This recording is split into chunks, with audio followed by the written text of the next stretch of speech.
Hello and welcome back to Life's Biggest Questions, the channel that looks to answer exactly those. I'm Rebecca Felgate, and today, once again, we are talking about World War III. Last week we did a video asking whether America had started World War III, and the answer was no, we aren't at war, and if we were, there would be a lot of mutual responsibility. But today we are asking, say war did break out, who would win World War III? If this were just a case of America dealing with Assad's using chemical weapons on his own people in the war-torn Syria, or even America quashing North Korean aggression, the more advanced American artillery and technology would be far superior. But if Russia rushed to the aid of Syria and China rushed to back Kim Jong-un in North Korea, the West could have a pretty tricky situation on their hands. If there is anything that can be learned from Germany in previous world wars, it is that it is very hard, if not impossible, to fight a war on two fronts. But America, of course, would not be alone. Our opposition lineup could be Russia, China, North Korea, and Syria, but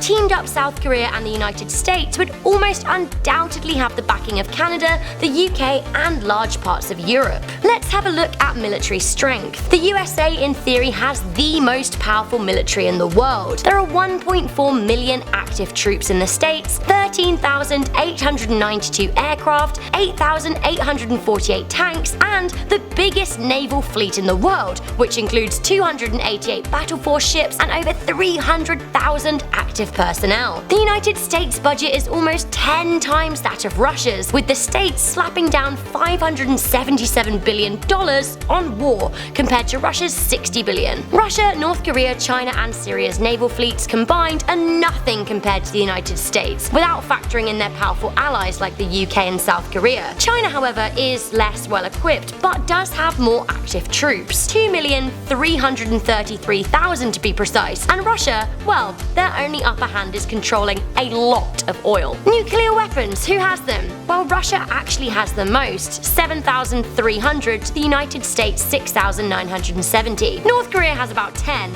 and it is actually quite unsure if they're even able to launch them. Meanwhile, China has around 260, and the UK has around 215. If France gets involved for the US, they have a further 300. Furthermore, if Trump's tweets are anything to go by, the USA could be looking to expand their arsenal. But do the numbers really matter when it comes to nukes, or even aircraft, naval ships, etc.? Well, after a certain point, no. They don't really matter. As Russian leader Vladimir Putin once said, Russia could destroy America in half an hour or less, and if they ever did press that button, the US would resort to mutually assured destruction, something laid out by John F. Kennedy during the Cold War. Russia could see some US-sent Minuteman III rockets that would all but vaporize them. Perhaps winning the war really comes down to who can push a button fastest. But let's evaluate that word winning for a second. What exactly would winning entail? World War I claimed the lives of 18 million people. Around 4 times the amount were killed in World War II just some 25 years later, with a low-end estimate death toll of 75 million. Now, over 70 years of worldwide peacetime later, imagine how many people would die. 2 nukes were dropped in World War II, on Hiroshima and Nagasaki. Do you know how powerful those bombs were compared to what we have today? Well, today's bombs are thousands of times more powerful. Some 230,000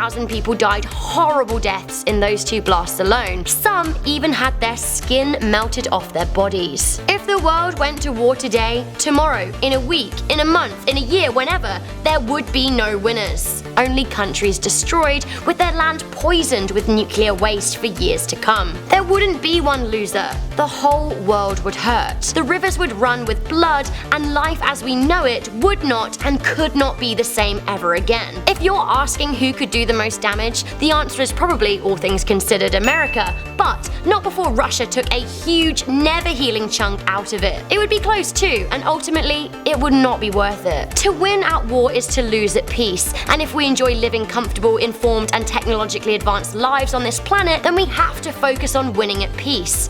Winning at peace means working together. Together we can protect our environment, develop technologies beyond our wildest dreams, explore the universe, and from all this, we are sure to find some pretty important answers to life's biggest questions. So guys, let me know what you think to this video and your thoughts on World War III in the comments section down below. Remember, a good argument is a measured argument. For now, I'm Rebecca Felgate. Remember to stay curious, stay alert, and never ever stop questioning.